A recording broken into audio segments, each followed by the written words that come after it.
right, everyone, welcome back into another preseason NFL DFS video. Going to be touching on the 8-game main slate here for Saturday. Let's do it. And I am still going to be doing a game-by-game breakdown, so it's going to be a little bit longer, but obviously this is going to be really good information for you guys, so let's dive into it. I'm excited. There's a lot of great plays. We can make some very solid builds. All right, so looking at this game, we got Chicago versus Indy. So we do know that for the Chicago Bears, some of the starters are going to be out. Justin Fields is going to be one of them. So he can't throw for negative air yards and have 2 touchdowns and whatever yards he had. That was so weird. But that being said, we are going to expect PJ Walker and Nathan Peterman to kind of take over for that. Honestly, if we didn't have as many great quarterback plays on this slate, I probably would be wanting to go on someone like Peterman a little bit more. That would be playing a lot in the second half. But because we have good quarterback plays on this slate, we don't really need to mess with those two that much. We'll see. I believe Jones is out, who ended up playing 61% of the snaps. And if he is confirmed out, Tyler Scott would be a good play. He played 41% of the snaps. Didn't really do much last week, which kind of means that he should be on the field again this week. Johnson, though, the rookie running back, really did look good on film. He's been someone that's been getting a ton of hype. He's been someone that is making Khalil Herbert's draft stock drop a ton. And Johnson actually looked really good last week. So he's someone I do think we should be looking at. And for what it's worth, I mean, it wasn't like elite, but he did do enough and he played a lot of snaps. So if we can get someone that's going to be getting a lot of touches, and this was an impressive run here, going to be getting a lot of touches and a lot of snaps, that is something that is going to be intriguing, obviously, in preseason NFL DFS. So he's firmly someone that you should be writing down. If you guys are someone that's going to do that, write him down as an RB play that you want to be on. And yeah, just looking back, and again, Velus Jones was out in practice on the 17th, not expected to play, so someone like Tyler Scott would be a better play. And then we do get 2 pretty good tight end plays with Pinky here and then Carlson as well, but we're going to have better tight end plays as well. Let's go ahead and touch on the other side of the football. We got the Colts. So for the tight ends, they're going to be without 3 of their normal tight ends, which makes someone like Granson, someone that we played last week, a fun play. We can still play him. And then also the rookie, Will Mallory, is actually going to be a good tight end play as well. So we got 2 decent options there. Maybe if you're doing a showdown slate, maybe you could include them, or maybe early games only in the afternoon, potentially could roll with that. The starters are going to play in this game. They are apparently going to play around 40% of the snaps, which is what they played last week. If we had a lack of other good plays elsewhere on the slate, I mean, it's an 8-game slate. We do have some good plays. I would be looking at more of the plays. Do want to call out that the RB snaps were a little bit more spread out than I expected, even with only having 3 active last week. And then Isaiah McKenzie, just for what it's worth, he was impressive last week. I do think there's a potential for him to have actually maybe season-long value if they try to get him the ball quickly. And Alec Pierce, for what it's worth, almost pulled down a touchdown, or one that would have been on the 1 or 2. Let's go on and get into the next game. So this next game, we got Tampa Bay versus the Jets. And this is going to be a game in which we are getting some better plays, I would say. 2 receivers that really stood out to me on film were Trey Palmer and Devin Tompkins. Now, Trey Palmer was the one that everyone's seen on their highlights. He was the player that I was telling people to be on last week as well. And he made this great end zone grab by getting 2 feet down. Really spectacular catch. Good ball by Baker Mayfield as well. He is someone that I will be looking at again this week. It does make sense for him to get playing time as well. Now, Tompkins was just kind of a quick twitch guy that I like. He was able to create separation. Now, he only had 2 catches for 9 yards, so it's not he dominated, but that should keep his ownership extremely low.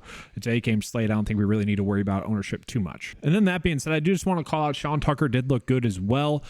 This is one of those interesting things where if you're watching the box score, you're probably not going to notice that. So his the ownership is probably going to be low as well. That whole running back room, that whole offensive line, I should say, just struggled because, or the running back production wasn't there because the offensive line was struggling. So Sean Tucker, someone that was making defenders miss in the backfield to get positive yards or rush for no gain. Those are actually really good rushes. He did have a touchdown call back on a really good run as well. So, he looked better than what the stats say, what the box score says. So not someone we're going out of our way to play again because we have a lot of good plays on the slate, but someone we can certainly be looking at. For the Jets, I do think someone like Zach Wilson is going to be a good play. We do have probably safer plays at the quarterback position, but he's going to be someone that plays about a half of football, maybe even more than that in this one. It does make sense to give him a look. Looked good last week, threw the ball a bunch last week. He's someone that you could probably easily stack as well. So if you want to play him at quarterback, you could. We're going to have better options at the running back position. I do just want to call out as well.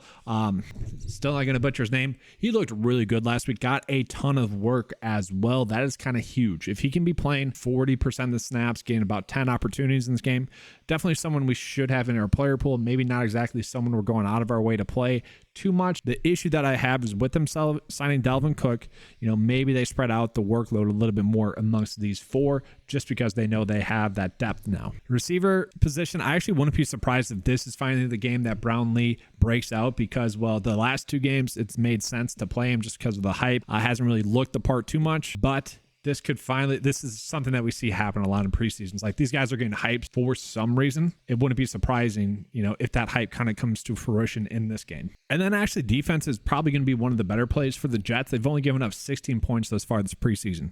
Now let's go ahead and move on into the next game. So we got Tennessee versus Minnesota. So Will Levis is out, which means Malik Willis probably a lock, right? We probably just need to be playing him. And that's where I was saying, like, someone like Zach Wilson could be a good, maybe potential pivot, but he's only going to play about a half. Malik Willis, we know is going to play basically he should play the full game. It just makes sense. So he is someone that we need to be looking at in this game with Will Levis out. Certainly someone we want to be playing. And actually, we look at this running back position. If we get news that Haskins and Jonathan Ward are both out, then we're looking at Julius Chestnut as just an elite option. It makes sense for him to get carries. He got a lot of work last preseason as well, last week as well. Like he got 44% of the snaps. If Haskins and Ward are out, who had 15 and 20% of the snaps, Chestnut, I don't want to call him a lock, but he would be a really good play. Mason Kinsey, a guy that I was on a bunch, nearly had me take down a showdown or a main slate GPP last week. Might actually get more snaps this week because Dowell is out. And then looking at tight end position, Josh Weil, someone that probably should have had a better game than he had last week. Malik Willis kind of missed amount of play, but also could have had a touchdown. He played in 51.4% of the snaps. Someone we could be looking at for Minnesota. We do have a good tight end play in Nick Moose, played in 50% of the snaps, expected to play that amount as well. Nick Mullins played a bunch of snaps, 65% of the snaps. Ty Chandler looked good. I do think Jalen Reagor and also Brandon Powell there could be someone that we're looking at as well. And once again, guys, I've given you all these plays in case you guys want to use them in a showdown or kind of a different slate. It's really up to you guys. I want to go through the information so you guys have it to succeed and be able to apply it how you see fit. For Minnesota, I do want to call it Moose here as well. We are going to probably have better tight end plays. I just want to keep echoing that. We do have a lot of good plays on this slate. Let's go ahead and continue on. Don't want this video to be too long. Let's go ahead and get on into KC versus Arizona. Oh, baby. Yes, Parker Washington just scored a touchdown. CJ Beathard, let's go. That actually has me in first of the main slate in the early slate. Let's go. Shoot. All right. Sorry about that. Let's get to the next game. Look, Parker Washington, strangely low ownership again. But looking at this, we've got New England versus Green Bay. Honestly, this is probably one of the better games on the slate if you were like trying to stack a game, maybe hoping for a shootout. I do think, once again, that Trey Nixon, someone that we really liked last week, probably going to play about 50% of the snaps again. It just makes sense for him to get a bunch of playing time. The one thing I want to call out is the Demario Douglas one. He only played in like 5% of the snaps, only like 2 snaps total on the day. And I know I skipped over this game. I'll get into it. I just had a little bit different with the graphics there, the order. But looking at it, it wouldn't be surprising to see Douglas get more work. But at the same time, I feel like it was kind of telling that they really like him. And that's the reason why he didn't get that many snaps. Just want to get him a couple plays. Once the starters start to play more, he is someone that I do expect to play more. He actually might be their receiver number 3. With that being said, Nixon is someone that we want to be playing. They typically get these slot receiver type guys a bunch of work. And so the fact that he was the main guy last week, I expect that to continue again this week. Now, Webb did play a bunch as well. He played the next most snaps out of any Patriots receiver. Wouldn't be surprising to get that work as well. I will say Malik Cunningham, certainly interesting, especially if he's going to be playing 50% of the snaps. Now, some of that came at receiver last week, but if we could be getting a guy, maybe he gets a couple receptions. I doubt it, but that is certainly something that's interesting. Maybe you have him at 5 or 10% of your builds as like a weird way to offload the easy play of Malik Willis. Definitely interesting thought, I would say. Game theory play. A couple of receptions, maybe 5 points in the receiving game, and then he gets a couple of rushes. I guess it wouldn't be too crazy to see him have a really good game. Looking at the running back position, I don't think we expect Stevenson or Zeke to play. Perry Strong is someone that got injured, so that could literally just leave Kevin Harris and JJ Taylor. Now, JJ Taylor was the better of the two last week, and he played in 42% of the snaps last week, so I do think he'd be a safer play. Probably would play about 50% of the snaps. He'd be someone I would certainly want to be on.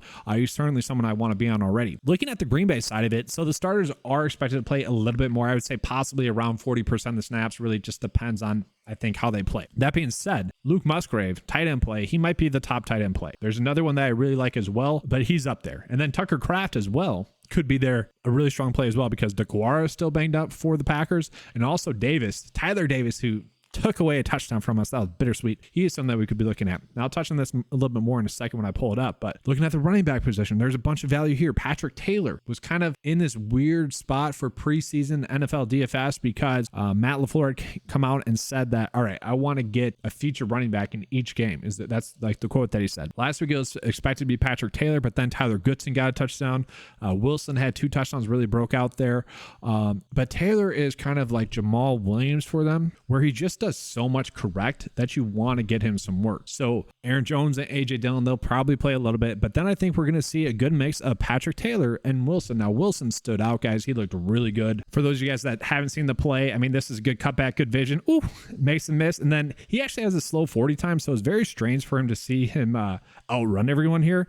Then he also had another play that was actually a little bit better play where he scores a touchdown on him as well. And that's kind of the thing with this game is that I think we are getting like 3 really good running back plays. Like maybe we don't go Johnson. I think Johnson's going to be a good play at running back, but honestly, when we get Patrick Taylor, Wilson there, they're both very intriguing plays. Then we got JJ Taylor, who is someone who can catch passes out of the backfield. Very interesting there. So that's where, if you're max entering, definitely have some exposures to all those players. Now let's go ahead and move on into the next game. Actually, real quick, Malik Heath, Packers receiver, really stood out last week. Probably going to be someone that still gets a lot of playing time in this one as well. So certainly someone you could be looking at there. I do think he's going to warrant some attention. Now moving on to that KC versus Arizona game. I do want to call out Justine Ross really did live up to the hype. Heck, he should have had a much better game. The backup quarterbacks really struggled to hit him on some routes that he's open. The biggest thing I took away from it is he was like mad when they missed him. Like you can kind of tell he had a strong intensity to him, like a will to want to play well. Okay. He is someone I do think we need to go back to the well with, at least in some capacity. And he's fighting for a roster spot. So it does make sense for him to get some playing time. The starters are recorded to be playing about a half here for the Kansas City Chiefs. Now that doesn't really make sense for me to have them as a play because last week we had the report that they're going to play a quarter. They only played 1 drive. Okay. So who knows, right? That being said, if they are going to play about a half, the Chiefs D going against the Arizona kind of backups, that is highly intriguing. That's probably one of the best plays, especially if Clayton Tune is going to get this much playing time again. That would be very intriguing because he played a bunch, looked terrible. Now he did have a touchdown. Okay, but he was making the quarterback position look much more difficult than it was. There was a lot of good play designs, and he just couldn't hit open receivers. Now, he did have a lot of mobility, maybe someone you look at a little bit, but I think the takeaway here is that the Chiefs D might be one of the best defensive plays that we get on the slate. And then that being said, like Patrick Mahomes playing a half of football, that'd be intriguing, especially against Arizona Cardinal backups. But man, Malik Willis playing a full half. I think I'd rather go with that. Prince did look good, and he's someone that does make sense to get a lot of playing time. Pacheco, McKinnon, even CH, like they're going to get some playing time. Maybe not Pacheco, but those other two will. Prince probably going to get the full second half. So certainly intriguing there. Receiver wise, like I said, Ross still makes a bunch of sense. Still someone you could be playing. Tight end wise, I don't think we need to mess around with that. For Arizona, here is probably the best tight end play. Whitehart played a bunch. He played in 52 snaps total, and I think that's like 70% of their snaps. He had a bunch of work as well, like 7 targets in that game. Looked really good, especially DFS wise. So we got Musgrave and we got Whitehart as like really the top 2 tight end plays right now. So I think we want to be playing them. At running back, man, I was super shocked at the ownerships for them. Corey Clement, it felt like people got very lucky with that for him not being as high owned. It was like a 4-game slate. It was expected that Corey Clement and Tyson Williams both got a bunch of work. They're like combined 5% owned. Clement ends up leaving the game with a suspected concussion. I don't think he actually ever got diagnosed with a concussion, but it was clear he got a hard hit to the head and then just didn't come back in the game. From there is Tyson Williams, who ended up having like 10 carries for 51 yards. Both of them look impressive, but it's tough to say exactly what we want to do there. But the workload was split up between these 3 running backs. And so if Corey Clement is active, I would honestly say we need to get confirmation on that. The Cardinals beat reporting and just the reports in general for that team have been terrible the last 2 weeks. I don't know if we're going to get that news. If we're on Twitter before lineup lock, maybe, but we'll see. And then one player that got a lot of snaps might actually be out in this game. So we have to see on that. If he sits, Greg Dortch would be a decent play as well. just kind of another name in there. Now let's move on into the next kind of later game. So we got Denver versus San Francisco. Honestly, guys, not much here. Okay, starters are expected to play about 20 to 24 plays. Last week they played 20 for the Broncos. It's tough to say. I really like anyone. Javonte Williams is expected to get some work, like 10 snaps, so that's definitely something to watch for, but not something I'm too crazy about.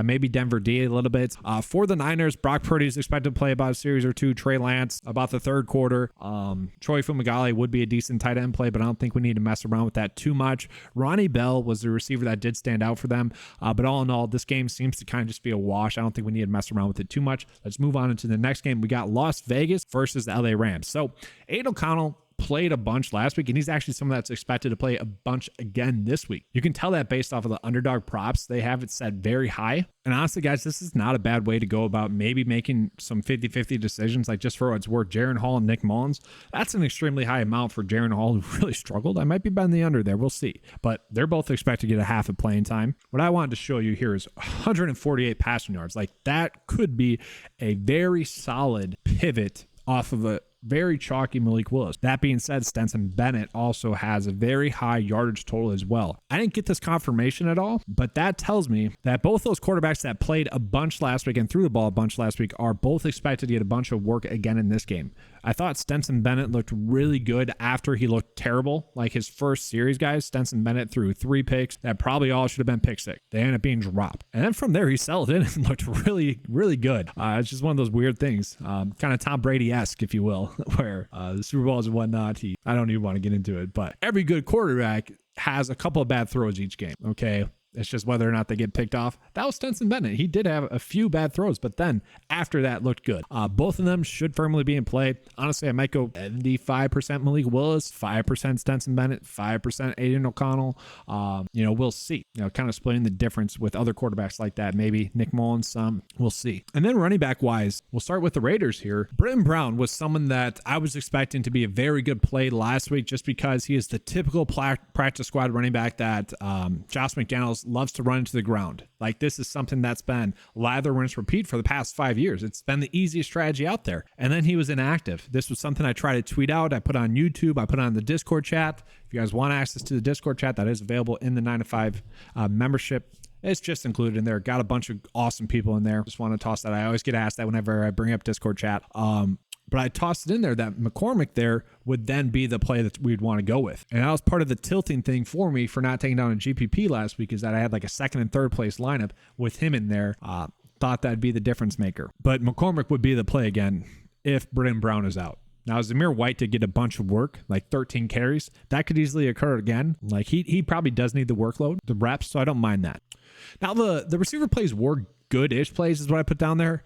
Trey Tucker was someone that if you're watching the coverage, they hyped up a bunch. Okay, so that tells me that the Raiders gave those broadcasters something in there, some sort of snippets that said Trey Tucker's a player to watch in this game. They liked him. And then Wilkerson as well. I still think he's going to be a good play. Wasn't actually heavily involved, but he was on the field a decent amount. And if Philip Dorsett is out, who actually had a high snap share, Wilkerson is going to be a good play as well. Now, looking at the Rams, okay, Rivers and Evans were both players that really stood out to me last week.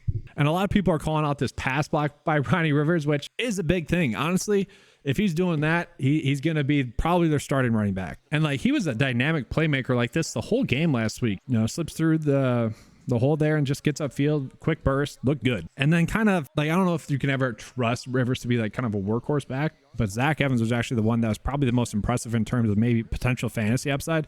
8 carries, 34 yards, was very good at finishing runs, falling headfirst. That being said, Royce Freeman was the one that had the most snaps. It was weird. Like, the way the snaps went, it was kind of reverse of how good the players went. Strange. At receiver, I do like Puka again, who was one of my top plays in the previous week. He looked really good, guys. And once again, you talk about the broadcast hyping up a player. They were hyping up Puka a bunch last week. And so that kind of tells me that he's a player that they expect to be involved. Now, Tyler Johnson was actually the guy that kind of stole the show, and he's always been a talent. I just think he's kind of doesn't have the best football IQ, had a couple of weird penalties, but if he's going to be playing a lot, like, he is someone that just does get open. I like targeting those type of players. So if you're playing Stetson Bennett, probably run out a rule. If you're using the 9 to 5 lineup builder, like, a rule that I'm going to do is like player groups, and then when Stetson Bennett, and then when that includes Stetson Bennett, I probably want both of them, like Puka and Tyler Johnson. Like I'm probably running that out. And so like the 5% or 10% of bills that I have with Stenson Bennett, they're also going to have them in there. You know, it just correlates pretty well. And now for what it's worth, like Hopkins here has been having a good camp apparently.